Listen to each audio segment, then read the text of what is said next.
Bollywood actress Priyanka চোপড়ার ভাই সিদ্ধার্থ চোপড়া গত শুক্রবার সাউথ অ্যাক্ট্রেস নীলম উপাধ্যায়ের সঙ্গে 7 পাকে বাঁধা পড়লেন।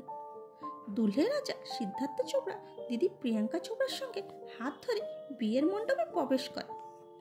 এরপর নীলমকে লেহেঙ্গা পরে মাথায় ঘোমটা দিয়ে আস্তে আস্তে বিয়ের মণ্ডপে আসতে দেখা যায়।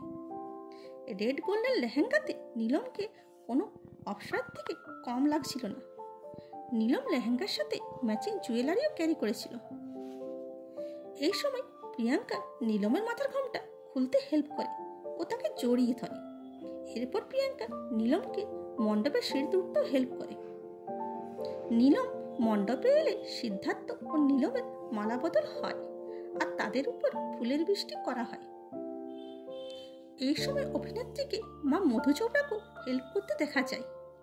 প্রিয়াঙ্কা অত্যন্ত কেয়ার করে মায়ের গায়ে আটকানো ফুল তুলে দিচ্ছিলেন। এরপর প্রিয়াঙ্কাকে সকলের সাথে ডান্স করতে দেখা যায়। ভাইয়ের বিয়েতে অভিনেত্রীকে খুবই খুশি দেখাচ্ছিল। এরকমই ভিডিও পেতে চ্যানেলটিকে লাইক, শেয়ার ও সাবস্ক্রাইব করুন। আর ফেসবুক, ইনস্টা থেকে দেখে থাকলে ফলো করুন। Thanks for watching.